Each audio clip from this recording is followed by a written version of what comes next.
Hello and welcome to the Radio Shack of GW0WVL. It's nothing special. Nothing special. I thought I'd give a little tour of some of the radios I use. It's in a small room, a very small room in fact. This room is only 7 foot by 6 foot. So, so it's quite small. It was a wet room. It was at one time when we first moved in a wet room, which I really didn't see any point of. So I've now got it as my Radio Shack. It's quite tight in here. I used to have a lot more bits of equipment in here than I've got now. A lot of that now, well, virtually everything of that now is gone into the spare bedroom, which is my repair shack. So all the oscilloscopes and all those sort of things and stuff I couldn't even put in here because I didn't have the room is all up there now. So this is just this is just a room for operating radio. So I'll take the camera off the stand, which I've got it on at the moment, and give you a little bit of a rundown of the setup I've got.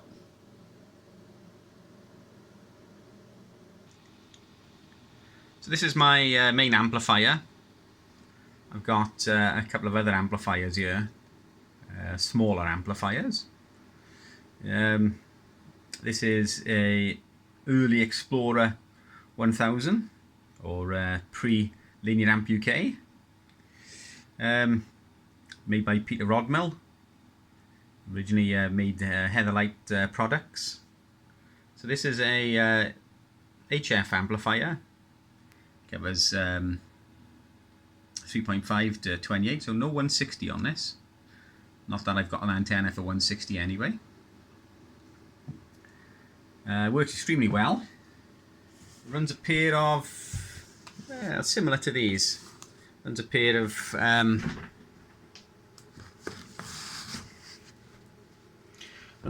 these. These are my spare pair. Which I don't drop them because they're quite pricey. So these are EMAC 3500Zs. I've got a pair of 3500ZGs in the amplifier. I'm trying to think of the make of them now. They're French. They're not EMAC. And I can't think of the name of them. Anyway, these are the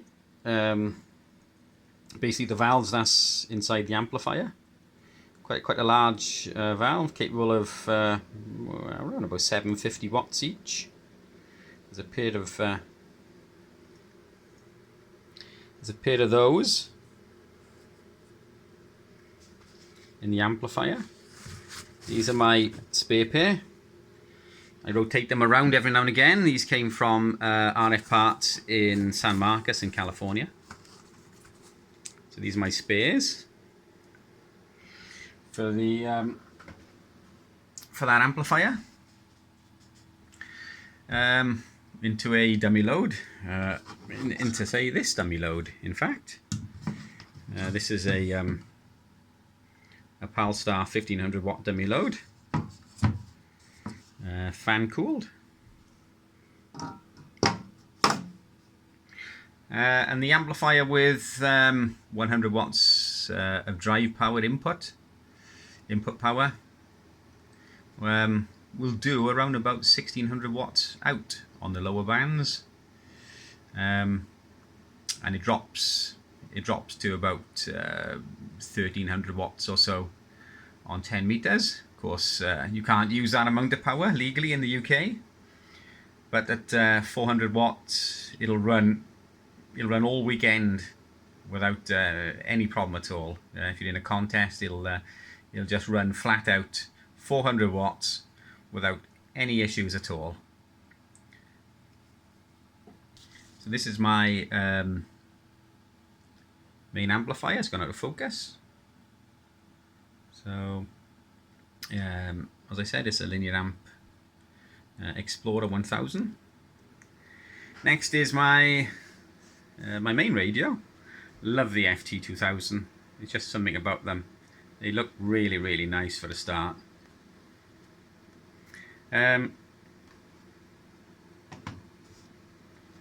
It's HF and 6 meters. I like the big meter. It's quite a large radio. Not as big as the bigger Yaesus, like the 5000 or whatever, but it is quite a large radio. At the moment we're on 40 meters. I've got the 2-element wire Yagi fixed in the back of it.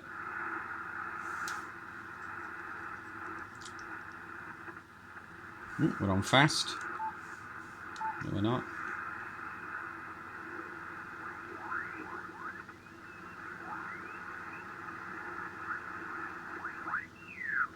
GW0WVL Oscar Sierra Italy calling.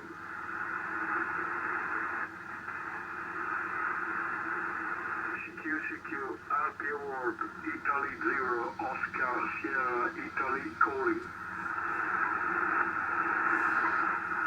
So this is the FT2000. CQ RP World Italy 0 Oscar Sierra Italy calling.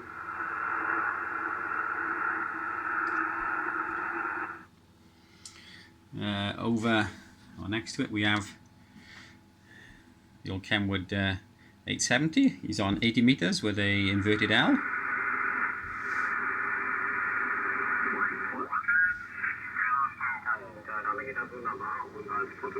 Natürlich mit Alpha, aber es gibt auch noch bei diesem Programm ein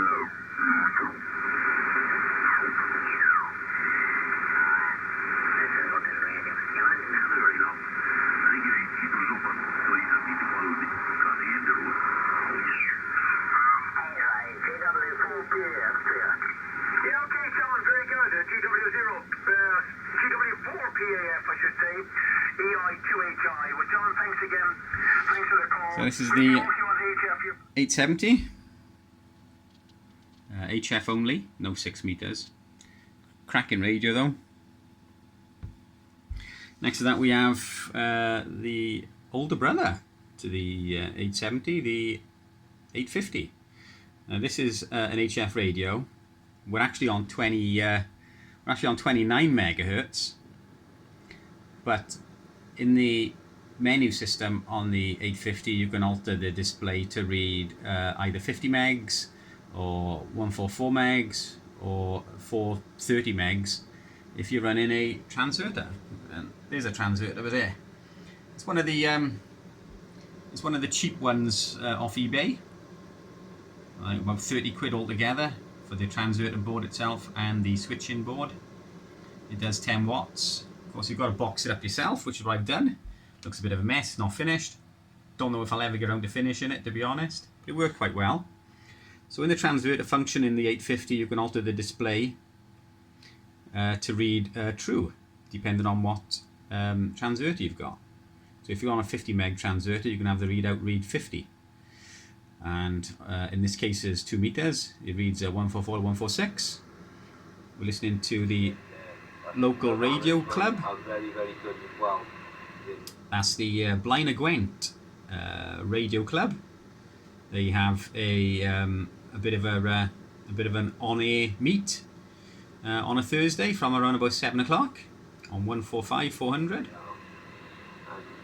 Well, I go to there's so many advertisements that this is 2000 coverage, general coverage receiver, 195.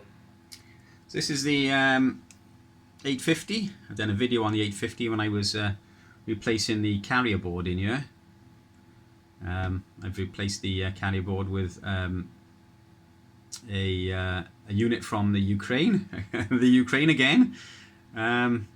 Replaces the 3 DDS chips, or 4 DDS chips, can't remember how many's on there now.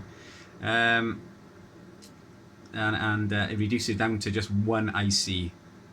So, and it looks really, really nice. The board layout and the work on the board is really, really nice. You wouldn't tell it wasn't a Kenwood original part, or original board, I should say. Just plug and play, unplug the old board, plug the new board in, turn it on, where you go. I've still got the old board as a spare. Hopefully, well, touch wood, we don't have any problems with the board that we've put in from the Ukraine. So far it's been working lovely. Really like the 850. So as I said, this is in transverter mode, and it reads 144 to 145.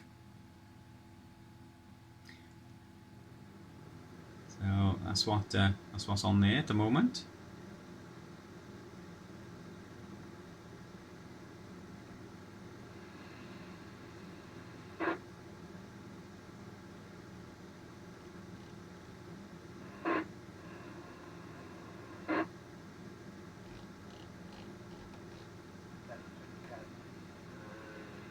The antenna is a homemade 3-element vertical Yagi, beaming to the Bristol area from here in Gwent. Not able to turn it around; it's fixed. These stations here are off the back end of the beam, but it works really, really well. So that's what I use as a 2-meter setup. Got it rigged up to a BNOS 100-watt amplifier. Real nice amplifiers. So that's that. Transverter on the top, amplifier at the bottom. Next we have my portable and backup radio, which is a ICOM 756 Pro 2. Another classic radio. So I use this mainly when I drive up to the mountain. I put it on the passenger seat, and it's my portable radio. So that's what I use that for.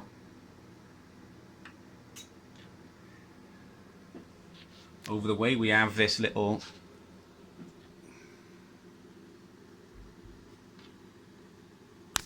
over the way we have this little 817. What a lovely little radio the 817 is. Only mods I've done to this is wideband it for so I can get 5 megs, and I put some sticky feet on the bottom. So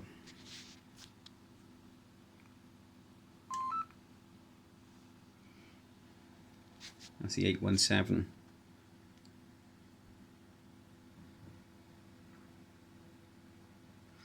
Got this to use when I go away, basically. So I can take it with me when I go holidaying. Always nice to have a radio. Small enough so the missus doesn't know until we get there. A little roll of wire, make up a dipole or something before I go.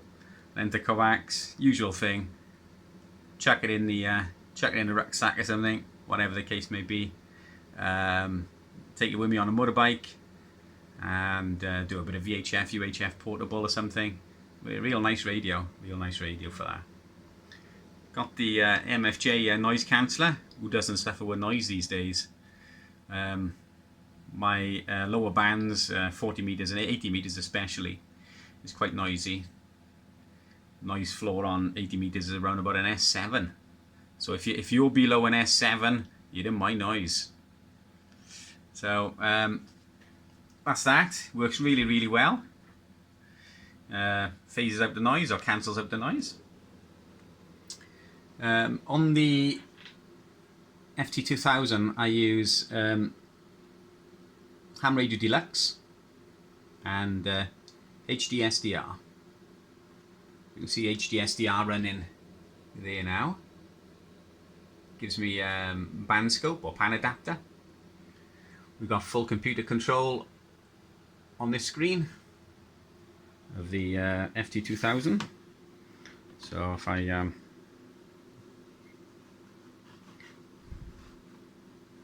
lost the mouse.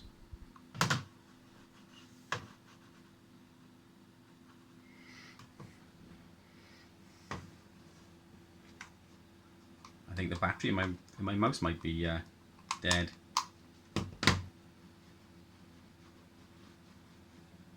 There we go. It is there. There it is. So that's showing the the band from 7080 to 7240. It will go a lot more than that.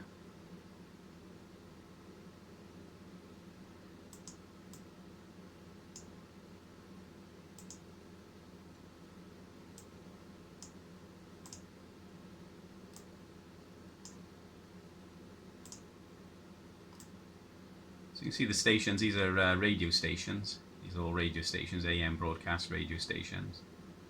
This is obviously amateur.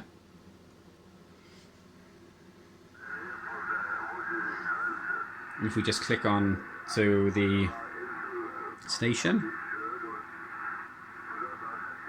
say this AM station, and we can alter it to AM as well. You see the stations there. You can see the upper and the lower sideband basically. You can see it better on this one. You see the carrier. You see the carrier in the center and the upper and lower sidebands of that station there. We'll click on it.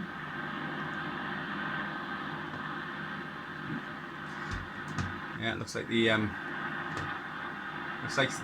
battery in the mouse is on the way out.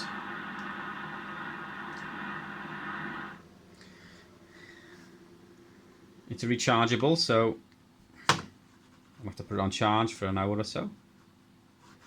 It's on the way out by the look of it. It's very jerky and unresponsive. Well, that's what we're using to control the radio. So we run up and down, it follows the radio.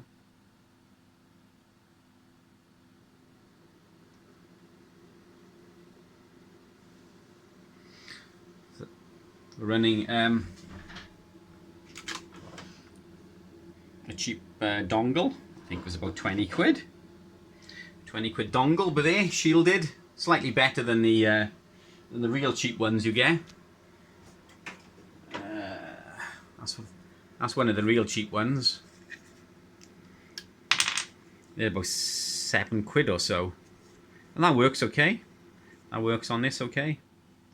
Works from about 24 megs up to about 2000, I think. Never gone up that high with it. And the IF on the FT2000 is in the 70 meg range. I think 69.5 or something around by there. Can't remember off the top of my head now, but this works that. But for the 870 and the 850, you would need something that covers 8.8 megahertz, which that does for 20 quid. So that can be used as a SDR pan adapter for those two radios. That's the reason I went for it. So I've tapped the back of the 850. That's in another. I've tapped the back of the FT2000. That's in another video, which is on my site. And the lead just runs out the back, up to the SDR unit, and to the PC. Not rigged up this other screen yet. These two screens are running off that one PC by there.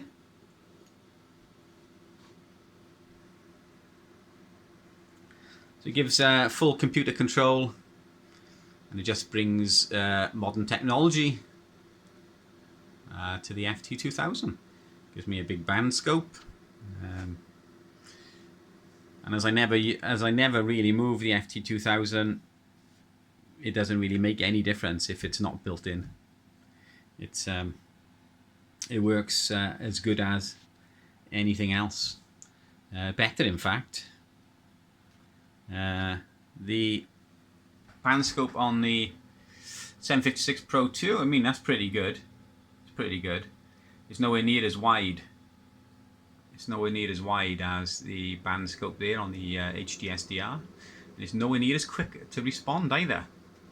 It's blocky and jerky in its appearance, whereas I've slowed this down, but at fast speed, it's really jumping around.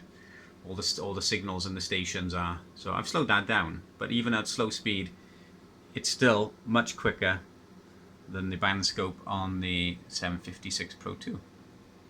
So yeah, that's the